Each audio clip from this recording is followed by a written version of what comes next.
last time my wife and I went camping, we went to a state park that was primitive camping. And we knew that they had fire rings, but we weren't sure that they had grates to cook your food on. So I made one, and today I'm going to show you how. Alright, well here's how the grill tripod looks when it's finished, and here are a few things that you'll need to make it.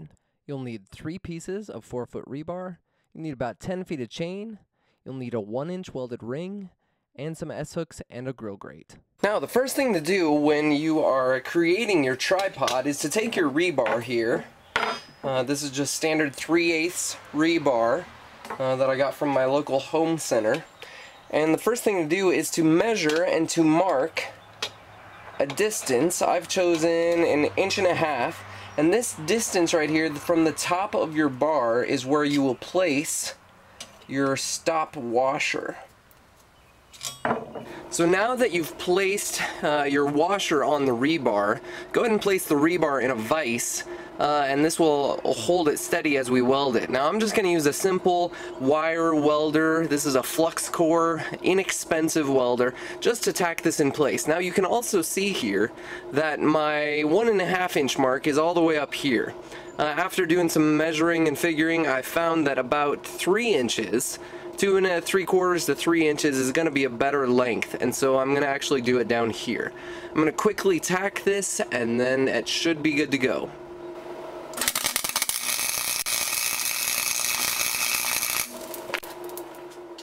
And after you get this first one done, you'll just go ahead and repeat this for the remaining 2 legs of your tripod.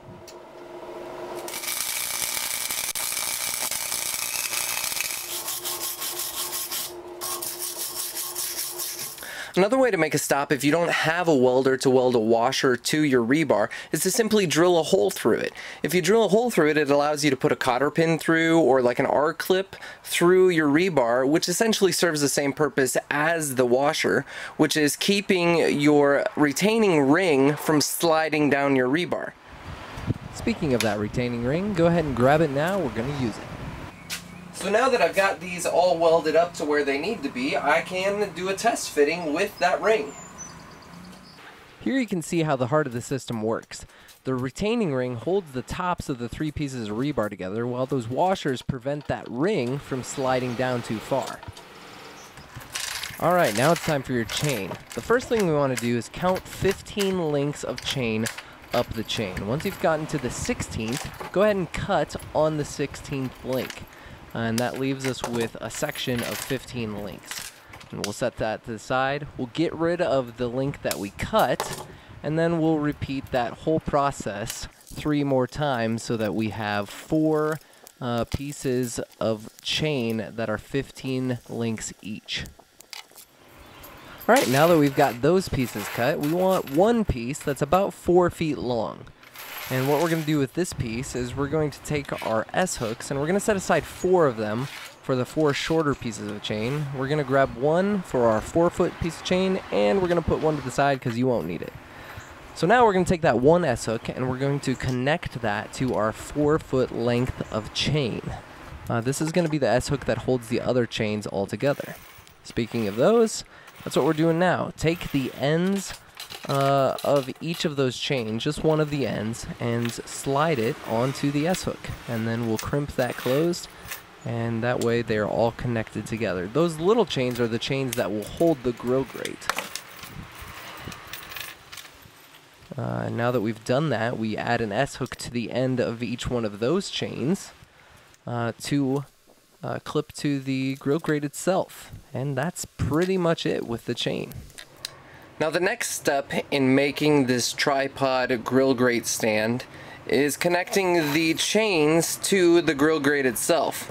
The first thing that you kind of notice is that these S-hooks though are a little bit too small to go around the rungs here on the grill grate. So first of all, we'll open those up a little bit. Now, when attaching your S-hooks to the grill grate, I found that it works best to put the first one inside the first set of rungs here. So you've got the first and the second rungs, and you put it in the space in between there. And then with the next one, you come to the opposite side over here, and you come in 4. 1, 2, 3, 4, and put it there. And then on the other side, you just do the reverse of that so that they all alternate. We'll go ahead and do that now.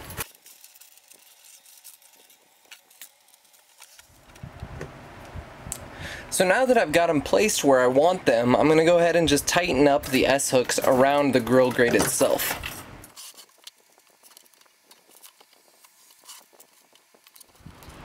And now, with those S-hooks tight, it hangs pretty well. Now that I've got the tripod itself made, I'm just going to give it a coat of spray paint with this high heat paint right here, and that'll help to just protect it from rust.